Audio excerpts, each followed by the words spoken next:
Hare Krishna, muy buenos días. Namo Om Vishnu Padaya Krishna Prestaya Bhutale Srimate Bhaktivedanta Swami Niti Namine Namaste Saraswate Deve Gauravani Pracharine Nirvisesa Sunyavadi Pashatya Deshatarine Jaya Sri Krishna Chaitanya Prabhu Nityananda Sri Advaita Gadadhara Rivasadi Gaura Bhaktavrinda. Hare Krishna, Krishna Krishna, Hare Hare, Hare Rama, Rama Rama, Hare Hare. Hare Krishna reiterados, vamos a continuar con las lecturas y propuestas de reflexiones sobre algunos de los textos del siempre radiante, trascendental y purificador por excelencia, el deslumbrante Srimad Bhagavatam. Vamos a recordar también que estamos a inicios prácticamente del capítulo número 8 del primer canto, titulado Las oraciones de la reina Kunti. En el día de ayer finalizamos en el texto siguiente. Oh mi Señor, tú eres todopoderoso. Una flecha de hierro incandescente se dirige rápidamente hacia mí. Mi Señor, que me queme a mí personalmente, si así lo deseas. Pero por favor, no dejes que queme a mi embrión y que haga que aborte. Mi Señor, ten la bondad de hacerme este favor. Son las palabras que estaba dirigiendo con desesperación al Señor Krishna, Uttara.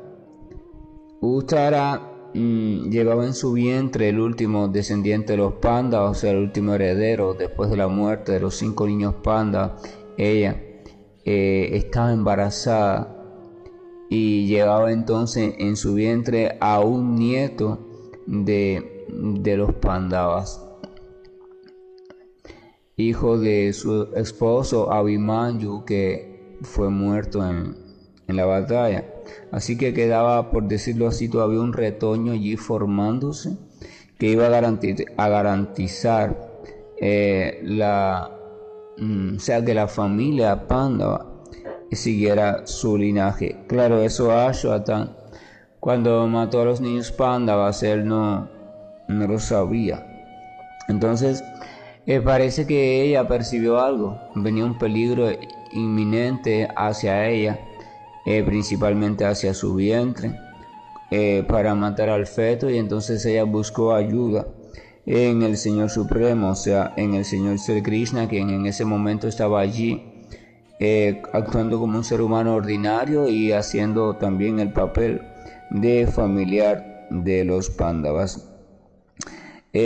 Hablamos sobre cómo esa Uttara, una también devota perfecta del Señor, cuando recurre a pedir ayuda al Señor, recurre a pedir ayuda para salvar a alguien distinto de ella, o sea, a una criatura inofensiva, pero no solamente por el hecho de criatura inofensiva, sino por el hecho de que esta criatura representaba la salvación futura del mundo, en cuanto a que garantizaba que una familia dármica, una familia que se guiaba por las cuestiones prescritas de las buenas acciones, pudiera seguir su linaje sobre la tierra y pudiera por tanto transmitir su sano y perfecto estilo de vida a las próximas generaciones. Entonces este es el hecho significativo que marca a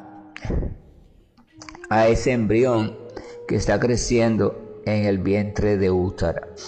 Entonces fíjense cómo ella dice que me queme a mí personalmente, si así tú lo deseas. Le está diciendo, mira, viene tal elemento peligroso hacia acá, no hay problema, si eso tiene que quemarme a mí, que me queme, si esa es tu voluntad. Y esa es la postura del devoto, si esa es tu voluntad. A veces el devoto puede solicitar determinadas cosas al Señor y por determinados motivos, pero al final Dice, bueno, mira, si es tu voluntad que pase esto, bueno, esto.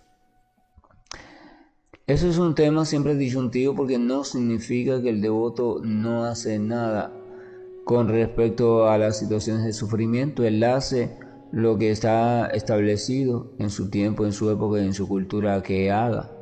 O sea, por ejemplo, toma una medida si hay que tomarla, va a un especialista, a un médico si hay que ir, hace esto, hace aquello. Él hace lo que hay que hacer, pero aún sabe que detrás de eso existe también la determinación. O sea, existe también una causa, una serie de causas a los cuales reconocemos como reacciones kármicas que de una forma u otra van a estar interviniendo en cómo las cosas se van a desenvolver. Pero sabe que por detrás de eso, o sea, más allá de esas famosas leyes de causa y efecto, está también el papel o la postura del Señor Supremo.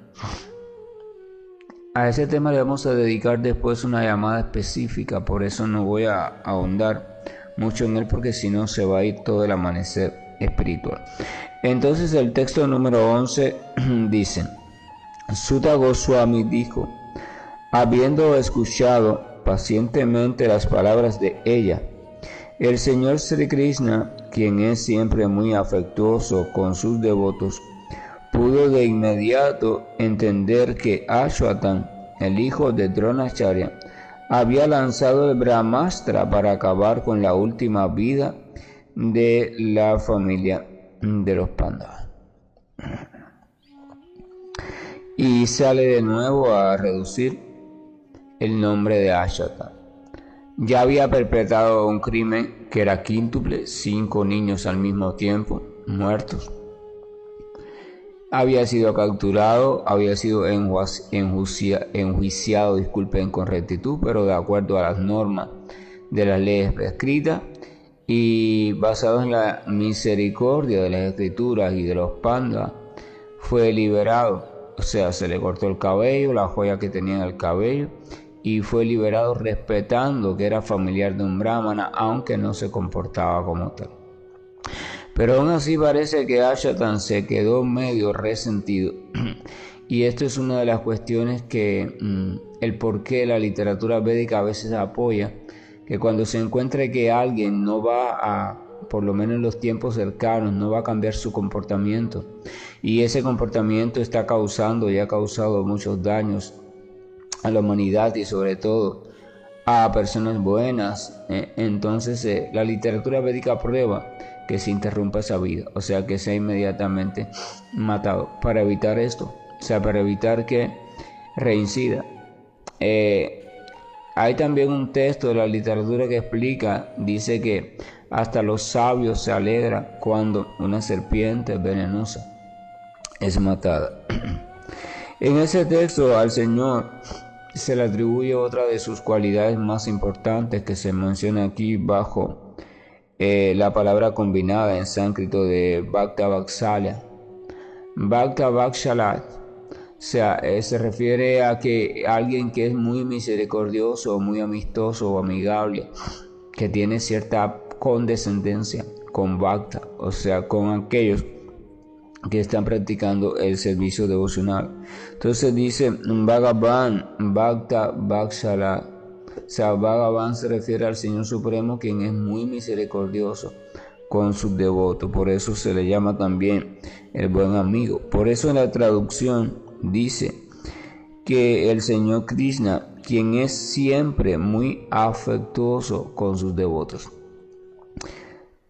pudo de inmediato entender que Ashwatan, el hijo de Dronacharya, había lanzado el Brahmastra para acabar con la última vida de la familia Pándava.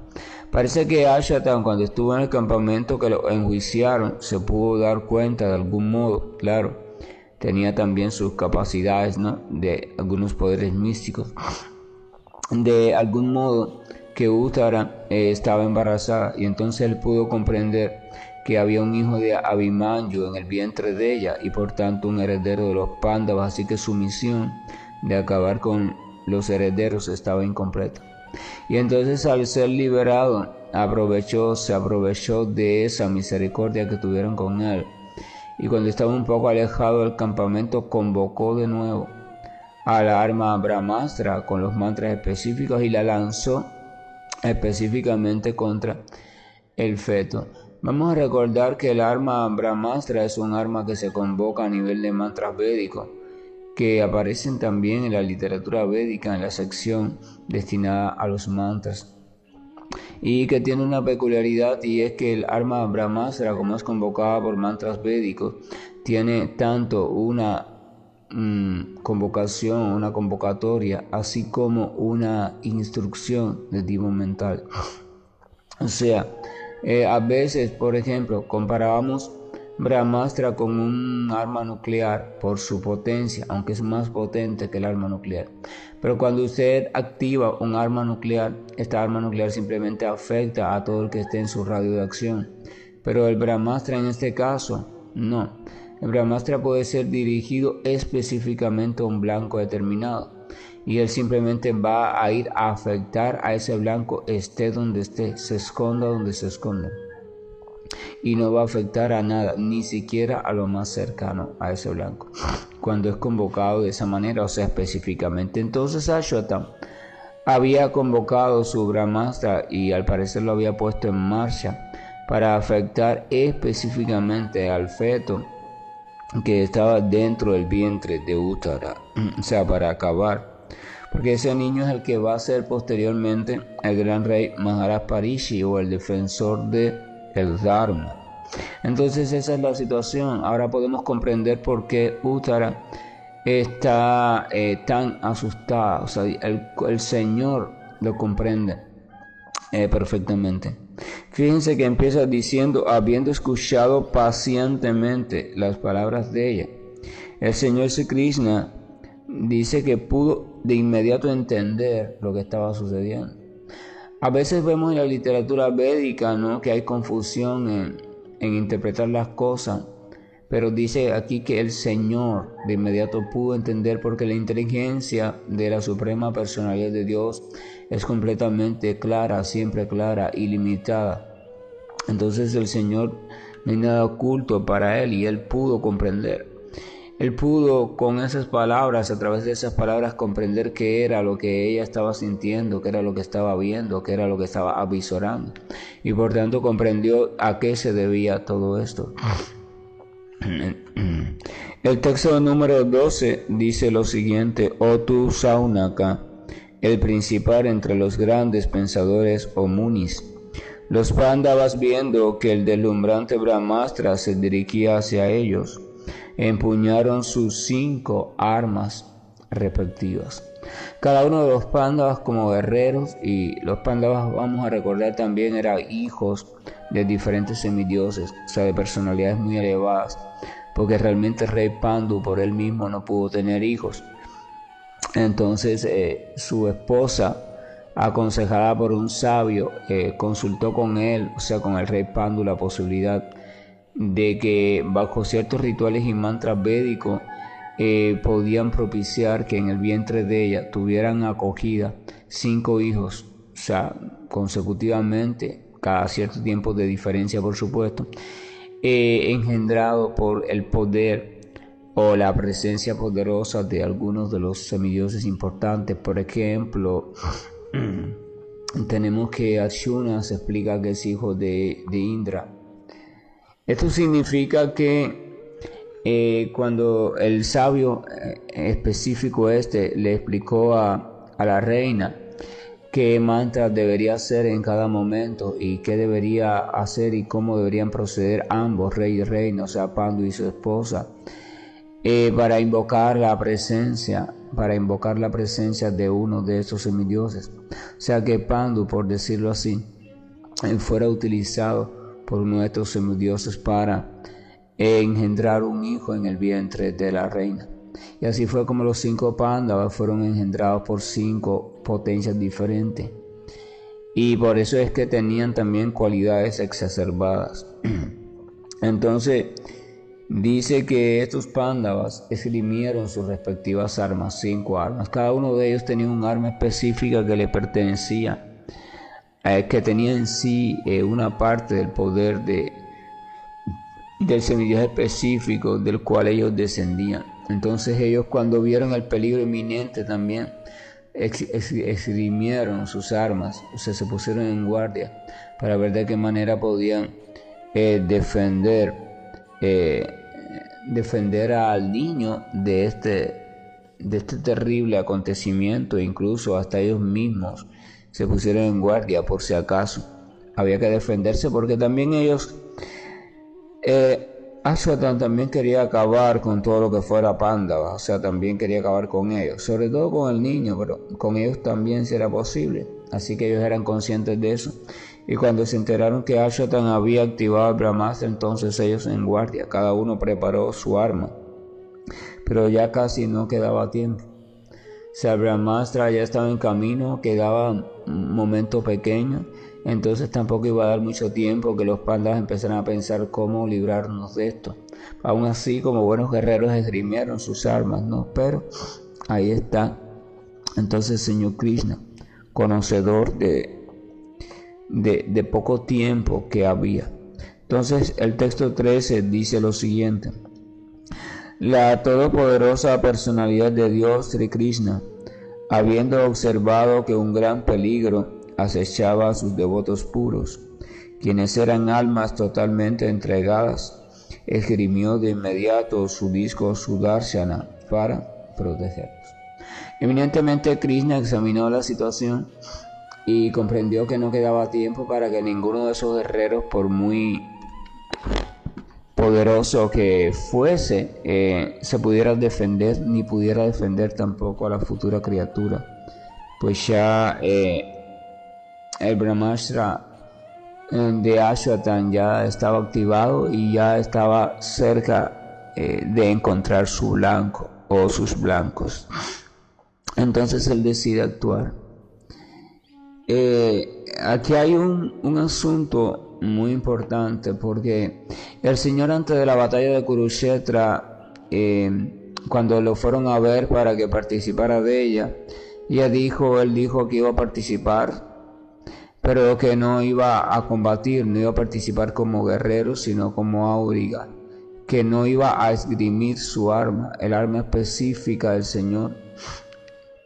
Es su disco Sudarshana, es como una rueda también de energía muy elevada que él convoca. A veces, por ejemplo, en la tradición védica, las diferentes representaciones que hay de Vishnu o de Narayana, o sea, el Señor en esa forma de figura hermosa de 4 brazos, se puede ver que porta en 2 brazos una flor de loto y una caracola, y en los otros 2 brazos porta un disco y una masa. Ese disco es una representación artística de su disco Sudarshana. Y entonces el Señor invoca automáticamente su disco Sudarshana. Ahora, aquí está pasando algo. O sea, el Señor se alista para hacer una actividad que va a violar su voto o su promesa de no participar de ninguna forma o no esgrimir su arma en relación con la batalla. El Señor no, supuestamente, según la moralidad, según las leyes de la palabra, la veracidad, cumplir con las promesas, todo lo que las escrituras dicen en ese sentido, de acuerdo a las escrituras prescritas védicas, el Señor no debió haber hecho eso, porque estaba violando la palabra. El Señor en ese momento también no solo era un Kshatriya, era también un Brahmana, o sea, tenía nacimiento brahmínico, puesto que era hijo de Vasudeva. Entonces el Brahmana también se caracteriza por la veracidad. Entonces el Señor está aparentemente violando su palabra y violando las indicaciones de la Escritura. Y esto es muy significativo y es muy maravilloso, porque el Señor tiene que elegir entre 2 cosas.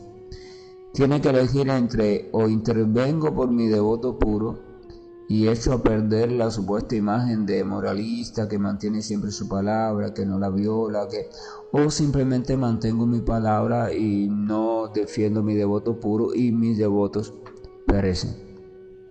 La elección es fácil para el Señor en este caso, porque lo que guía al Señor es el amor que Él siente por su devoto puro, así que si el devoto puro está en peligro no hay ni que pensarlo, yo voy a defender a mi devoto puro, si el peligro es inminente, si no hay otra opción. Cuando el Señor esgrime su disco Sudarshana y supuestamente viola su propio voto, es porque ya Él comprendió de inmediato que no había ninguna otra opción. Y entonces la única opción es esta. Y si la única opción es esta, entonces vamos a hacerlo. Por eso también se le conoce con lo que habíamos hablado anteriormente, Bhakta Vatsalya. Bhakta Vatsalya, aquel que es muy misericordioso con sus devotos. Entonces esto es importante comprenderlo. El Señor siempre es muy misericordioso con sus devotos. ¿Qué pasa? Que a veces el practicante en sus inicios tiene un concepto errado de la misericordia del Señor y piensa que misericordia significa que el Señor debe proveer y responder o hacer que las cosas sucedan de la manera que ese practicante espera. Ese es el concepto materialista de la misericordia de Dios. Mucha gente cuando dice Dios es misericordioso, entonces se refiere a que el Señor, es como si el Señor tuviera el deber de cumplir con lo que ellos quieren que el Señor cumpla, que haga las cosas a su manera. Pero después en el transcurso y la purificación de ese propio practicante, el practicante va dejando todo y él dice, no, la misericordia del Señor no consiste en que haga las cosas a mi manera, sino en comprender que Él siempre, a la manera que Él entienda, Él siempre está en la función de cuidar y proteger de su devoto. Y proteger y cuidar de su devoto es también otra cosa que hay que entender muy bien. De eso también vamos a hablar pronto en una llamada grupal. O sea, ¿qué tiene que ver realmente el Señor con el sufrimiento? ¿Causa el Señor el sufrimiento? ¿Cómo es la relación Señor-sufrimiento? ¿Es Krishna un castigador? ¿Qué pasa? O sea, esos temas delicados vamos a hacer una llamada solamente para aclarar esos temas. Entonces aquí vemos a una reacción perfectamente amorosa del Señor. Wow. El Señor prefiere echar a perder su imagen de moralista, de una persona veraz. Prefiere, no importa que lo llamen que no, violaste el voto, violaste la promesa, no importa, porque lo violé para salvar a aquel que va a ser el vástago de los Pándavas y que va a garantizar que el Dharma o la vida, de acuerdo a las cuestiones prescritas, se mantenga, porque la única forma de que el Señor también tenía de manera natural para garantizar la salvación futura de muchas entidades vivientes era manteniendo una familia o un grupo de personas que preservaran y salvaran la vida dhármica, o sea, que mantuvieran todavía un ejemplo de cómo vivir la vida de forma adecuada para que las actividades realizadas por la entidad viviente, en este caso los seres humanos, les trajeran buenas reacciones a los seres humanos para que vivieran de manera armónica y próspera, en armonía con todo en esta tierra y al mismo tiempo se pudieran liberar. Para eso necesitamos seguir ejemplos, necesitamos seguir enseñanzas, pero si aquellos que viven así de pronto son exterminados, entonces ¿quién transmite, quién les da ese ejemplo a la humanidad o a las generaciones futuras? Entonces el Señor se percata de todo eso y dice no se puede permitir que sean eliminados por completo, aunque sea un retoño de esta familia tiene que quedar y tiene que ser un retoño saludable, así que hay que cuidar a esta gran personalidad que ahora mismo está asumiendo acá en la conformación de un feto para después nacer ya y criarse como gran rey, así que hay que protegerlo. Entonces vamos a protegerlo. Evidentemente esta conducta nunca la asumiría una persona completamente que se rija de forma rígida y dogmática, férrea, por la Escritura, porque las Escrituras prohíben eso para un brahmana, o sea, violar su promesa. Esta persona preferiría, no, bueno, ¿qué vamos a hacer? Es la voluntad del Señor, deja que el niño muera, ¿verdad? Pero eso no es el Señor es trascendental a los Vedas. El Señor habla al Veda, pero lo habla para nosotras las criaturas oscurecidas, que no entendemos directamente la cuestión, entonces Él trata de flexibilizarla y hablarla. Pero el Veda no tiene cabida en el mundo espiritual. En el mundo espiritual no hace falta el conocimiento védico, porque el mundo espiritual es la manifestación del conocimiento pleno. Así que el conocimiento védico sobra. Entonces eso quiere decir el Señor es trascendental. Por eso en el Bhagavad Gita dice a Arjuna, cuando tu mente ya no se confunda con el florido lenguaje de los Vedas, o sea, los Vedas son importantes, sigue las diferentes conductas prescritas según el tiempo, la recomendación, etcétera, etcétera, pero no te quedes encarcelado allí, porque esas conductas prescritas son para purificarte, pero cuando estás purificado, entonces debes seguir buscando el amor puro por mí y debes llegar al punto donde te entregas a mí. A tal punto que el Señor dice en ese momento, abandona todo tipo de dharma y simplemente entrégate a mí. Claro, a veces el necio intenta decir, aquí el Señor dice que lo abandone todo, y el necio abandona toda regulación, toda buena conducta, todo camino, todo sendero, toda enseñanza para entregarse al Señor. Pero hay un detalle, Él no está listo para entregarse, no está purificado, así que no puede entregarse, ni siquiera sabe quién es el Señor en verdad. Entonces, ¿cómo va a entregarse? Pero si Él saca de su camino todo aquello que lo va a ayudar a purificarse, entonces en verdad nunca podrá entregarse. Ese facilismo no trae ningún resultado bueno.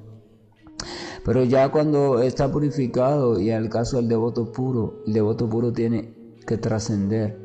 Porque si ha trascendido todas las modalidades de la naturaleza material, entonces tiene que trascender los Vedas también.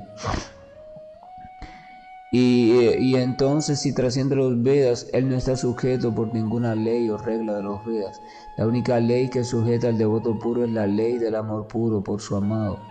Él hace aquello que haya que hacer sin importar lo que puedan decir sobre él. Y claro, estamos hablando del devoto puro que está en una relación perfecta, que sabe lo que en ese momento el Señor quiere hacer. Entonces, imagínense, si así es el devoto puro, imagínense al Señor. Disculpen, el Señor está completamente liberado, así que Él no anda pensando mucho en estos asuntos. Entonces, el texto número 14 dice, el Señor del misticismo supremo, Sri Krishna, reside en el corazón de todos en forma del Paramatma. Como tal, solo para proteger al descendiente de la dinastía Kuru, Él cubrió el embrión de Uttara con su energía personal. O sea, el Señor está en el corazón de todos, por tanto estaba también en el corazón de Uttara, o sea, de esta madre que estaba pidiendo ayuda. Y también, por supuesto, estaba en el corazón, se estaba recién formando dentro del feto. Entonces el Señor dice que estando allí, también en esos lugares al mismo tiempo, mediante su presencia personal, o sea, mediante su potencia de superalma, Él protegió al embrión que estaba creciendo dentro de Uttara. Esto significa que Krishna, en la posición de familiar de Krishna, el que estaba allí en Kurukshetra, no es que dejó de estar y entró dentro del vientre, no, él siguió estando fuera. Pero como él también está dentro de cada corazón, en forma de Paramatma, él utilizó esa presencia para mediante esa presencia envolver, o sea, proteger al feto de Uttara. Y así es el Señor. Porque el pensamiento materialista dice, bueno, si él entró o protegió a ese feto y lo envolvió, entonces quiere decir que dejó de estar fuera. Porque ese es el pensamiento materialista, que uno no puede estar en dos lugares al mismo tiempo ni en más lugares, pero en el caso del Señor Supremo, vamos a recordar que Él no está subyugado a ese tipo de limitaciones. Él es completamente espiritual, aunque parezca un ser humano común en este tipo de de encarnación o de personificación. Entonces él simplemente lo que hizo fue eso. Pues bueno, aquí la vía más rápida y más perfecta es esta, y la ejecutó. Entonces se puede entender que envolvió, protegió, y vamos a ver cuál fue el resultado de esa protección, pero lo vamos a ver, por supuesto, en el episodio de mañana, si es que así las condiciones y la voluntad del Señor Supremo lo permite. Es un día bueno para reflexionar en estos textos, sobre todo en el aspecto del Señor como Bhakta Vatsalya, el Señor como aquel que es muy misericordioso y amistoso con aquel que está entregado a Él por completo. El Señor es el protector, el Señor es el amigo, es el acompañante, que el maestro es incluso a veces el sirviente de aquel que se le entrega por completo. Entonces el Señor nunca puede ser el verdugo de esa persona. Nunca puede ser el torturador, nunca puede ser el enemigo, nunca puede ser el que castiga, no puede ser. Cuando su mente le diga eso, usted piense, no, eso es imposible, porque el Señor es Bhakta Vatsalya, el Señor es amigo, perfectamente misericordioso con su devoto, y Él siempre está buscando proteger a su devoto y guiarlo por el camino adecuado para que regrese lo más pronto posible a Él. Claro, estoy hablando del devoto real, de aquella persona que en verdad está determinada y está deseando entregarse de forma sincera. No estoy hablando del aparente devoto, no estoy hablando del que simplemente canta, por ejemplo, los santos nombres, pero no tiene en su corazón la más mínima intención de entregarse al Señor, ni le está pidiendo, por favor, ayúdame a entregarme a ti. Cuando esa persona canta los santos nombres, simplemente lo hace como un mantra más, quizás para distraer su mente, liberarse de la ansiedad, dormir mejor o lograr este poder o aquel, pero no por amor de despertar en sí el deseo de servir al Señor. Por tanto, ese no es devoto verdadero, es un pseudo devoto o un devoto falso o un devoto materialista, ¿verdad? Porque hay intereses de ese tipo. Uno puede comenzar con ese tipo de intereses, pero tener en el fondo de su corazón el deseo de irse purificando. Entonces ese es el devoto que está iniciándose, neófito, pero ya es devoto porque hay una intención de ese tipo en el corazón. Pero en el materialista que simplemente canta y ya buscando otros asuntos, no. Entonces, por tanto, el Señor es Bhakta Vatsalya, o sea, para su devoto. No es que Él es el acompañante, el amigo, Él siempre está protegiendo, ni es muy misericordioso con cualquiera. Él es imparcial, pero tiene un interés especial por su devoto. Él puede responder a todo el mundo, pero Él prioriza, por supuesto. Son cuestiones del amor. Entonces hay que reflexionar sobre ese hecho, y es la invitación: medite sobre el Señor como Bhakta Vatsalya. Es tan maravilloso esa reflexión. Hay tantos asuntos mal interpretados con respecto a Dios, pero el devoto sabe que Dios puede asumir cualquier personaje, pero en el caso de la relación con el devoto, el Señor nunca asume un personaje de castigador, y el devoto sabe eso, y entonces basado en eso confía, se entrega y rebate cualquier argumento torcido que la mente le quiera dar u otras enseñanzas le quieran mostrar. Que la gracia y el amor de nuestro Señor nos acompañe y nos permita que seamos serios en tener a diario un tiempo de reflexión y meditación sobre cada texto de los amaneceres espirituales, porque esa es la finalidad también.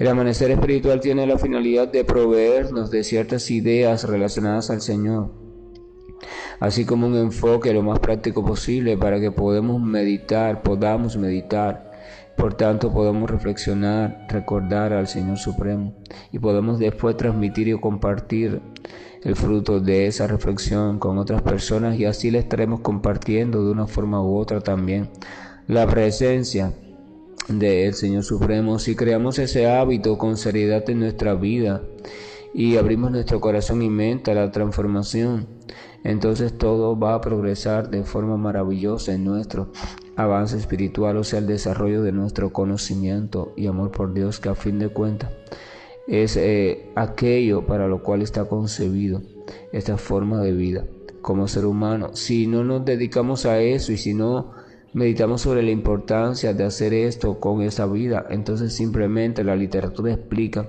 que la estaremos perdiendo en vano, aunque aparentemente desde el punto de vista material tengamos muchos éxitos. Hare Krishna, buen día, y estoy finalizando la llamada. Hare Krishna,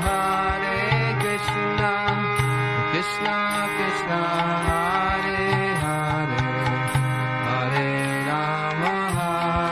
Rama, Rama Rama, Hare Hare. Hare Krishna, Krishna Krishna, Hare Hare, Hare Rama, Rama Rama, Hare Hare. Hare Krishna, Krishna Krishna, Hare Hare, Hare Rama, Rama Rama, Hare Hare. Hare Krishna, Krishna Krishna, Hare Hare, Hare Rama, Rama Rama, Hare Hare. Hare Krishna,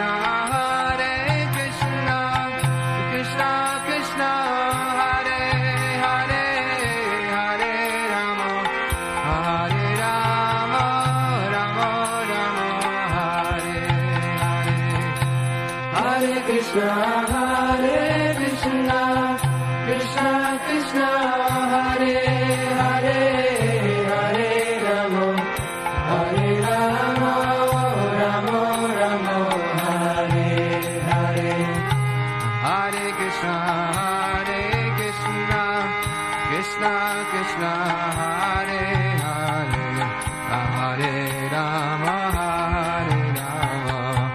Rama Rama, Hare Hare.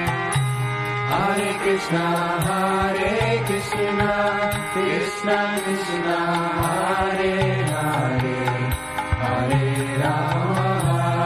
Rama, Rama Rama, Hare Hare. Hare Krishna, Krishna Krishna, Hare Hare, Hare Rama, Rama Rama, Hare Hare. Hare Krishna, Krishna Krishna, Hare Hare, Hare Rama, Rama Rama, Hare Hare. Hare Krishna, Krishna Krishna, Hare Hare, Hare Rama, Rama Rama, Hare Hare. Hare Krishna.